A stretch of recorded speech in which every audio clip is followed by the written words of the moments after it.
Assalamualaikum warahmatullahi wabarakatuh. Kami dari kelompok 4, saya atas nama Rosdiana dengan NIM M0212210054. Saya Ines Hanifa Kamil dengan NIM M0212210001. Saya Nur Zakira Sahbani dengan NIM M0212210008. Saya Nur Hamdana dengan NIM M0212210055. Saya Febriani Sanda dengan NIM M0212211010. Saya Nanda Cerunisa, NIM M0212211015. Saya Anita Boton Patasik dengan NIM M0212210044. Saya Ahmad Tafanidam dengan NIM M0212211013. Saya Fatir Muammar dengan NIM M0212211060. Akan menggali sumber historis, sosiologis, dan politis mengenai hak dan kewajiban sebagai warga negara Indonesia. Hak dan kewajiban adalah suatu hal yang harus saling terkait dan dijalankan dengan seimbang. Hak adalah segala sesuatu yang harus diterima setiap warga yang berada di negara Indonesia. Sedangkan kewajiban adalah suatu hal yang harus dijalankan warga Indonesia guna untuk mendapatkan haknya tersebut. Sebagai warga negara Indonesia, kita harus menjalankan kewajiban kita sesuai dengan kemampuan diri. Bila hak dan kewajiban berjalan tidak baik dalam kehidupan bernegara, maka akan terjadi ketidakadilan dalam kehidupan bermasyarakat. Sesuai dengan pasal 1 Undang-Undang Nomor 22 Tahun 1954,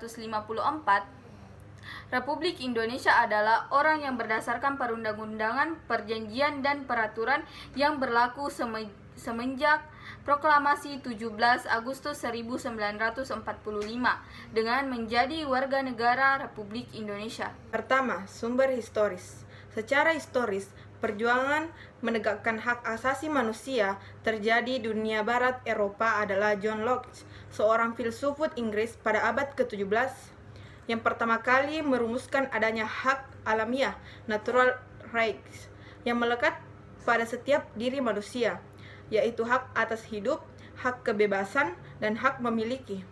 Perkembangan selanjutnya ditandai adanya 3 peristiwa penting di dunia barat, yaitu Magna Carta, Revolusi Amerika, dan Revolusi Prancis. Berikut ulasan mengenai peristiwa penting yang terjadi di dunia barat, yaitu yang pertama Magna Carta 1215, piagam perjanjian antara Raja John dari Inggris dengan para bangsawan.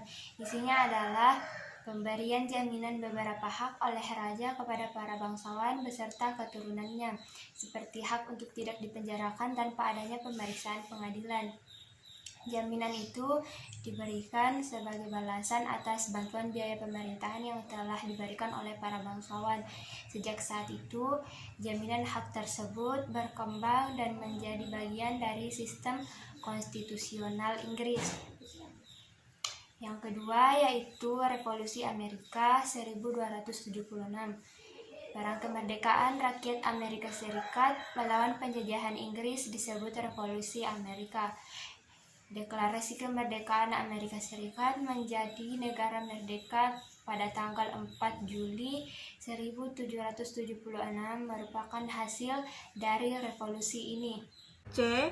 Revolusi Prancis tahun 1789.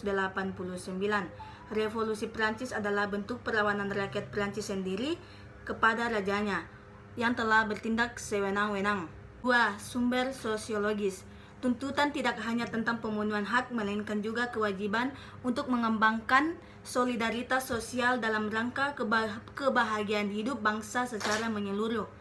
Berbagai gejolak dalam masyarakat yang sangat memprihatinkan, yakni munculnya karakter buruk yang ditandai kondisi kehidupan sosial budaya kita yang berubah sedemikian drastis dan fantastis. Bangsa yang sebelumnya dikenal penyabar, ramah, penuh sopan santun, dan pandai berbahasa basi, sekonyong-konyong menjadi pemarah, suka mencaci, pendendam, perang antar kampung dan suku dengan tingkat kekejaman yang sangat biadab. Bahkan, yang lebih tragis, anak-anak yang masih duduk di bangku sekolah pun bahkan dapat saling menyakiti. Sumber terjadinya berbagai gejolak dalam masyarakat kita saat ini adalah akibat munculnya kebencian sosial budaya terselubung sosiokultural animosity. Gejala ini muncul dan semakin menjadi-jadi pasca runtuhnya rezim Orde Baru. Gejala ini muncul dan semakin menjadi-jadi pasca runtuhnya rezim Orde Baru. Ketika rezim Orde Baru berhasil dilengsarkan, pola konflik di Indonesia ternyata bukan hanya terjadi antara pendukung fanatik Orde Baru dengan pendukung reformasi, tetapi justru meluas menjadi konflik antar suku, antar umat beragama, kelas sosial, kampung, dan sebagainya. Entitas negara persatuan dari bangsa multikultur seperti Indonesia hanya bisa bertahan kokoh jika berdiri atas landasan pengelolaan pemerintahan yang sanggup menjamin keseimbangan antar pemenuhan prinsip kebebasan, kesetaraan, dan persaudaraan yang berlaku bagi segenap warga dan elemen kebangsaan. 3. Sumber politis. Keselarasan kewajiban dan hak didasari oleh dinamika yang terjadi akibat proses dan perubahan UUD NRI 1945 yang terjadi pada era reformasi. Tuntutan perubahan UUD NRI 1945 merupakan suatu terombosan yang sangat besar. Dikatakan terombosan yang sangat besar karena era sebelumnya tidak dikehendaki adanya perubahan tersebut. Titik sikap politik pemerintah yang diperkuat oleh MPR berkehendak untuk tidak mengubah UUD NRI 1945. Apabila muncul jika kehendak untuk mengubahnya, terlebih dahulu harus dilakukan referendum atau meminta pendapat rakyat dengan persyaratan yang sangat ketat. Hak dan kewajiban warga negara mengalami dinamika, terbukti dengan adanya perubahan dalam perumusan Undang-Undang Dasar NRI 1945. Melalui proses amandemen dan juga perubahan undang-undang yang menyertainya, pada awal reformasi muncul berbagai tuntutan pada masyarakat, yaitu sebagai berikut. Yang pertama, mengamandemenkan Undang-Undang Dasar NRI 1945. Yang kedua, penghapusan doktrin dui fungsi ABRI. Yang ketiga, menegakkan supremasi hukum, penghormatan hak asasi manusia, dan pemberantasan KKN. Yang keempat, melakukan desentralisasi dan hubungan yang adil antara pusat dan daerah. Yang kelima, otonomi daerah.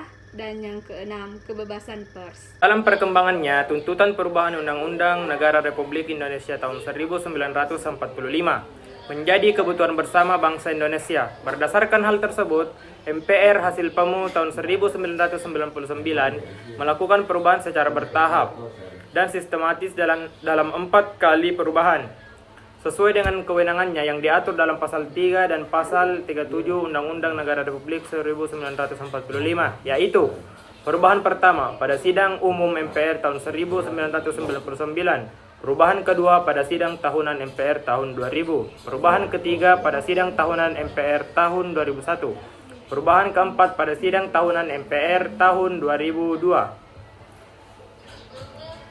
Dari 4 kali perubahan tersebut dihasilkan berbagai aturan dasar yang baru, termasuk ihwal, hak dan kewajiban asasi manusia yang diatur dalam pasal 28A sampai dengan 28J. Baik, terima kasih. Itulah tadi presentasi dari kelompok saya. Wassalamualaikum warahmatullahi wabarakatuh.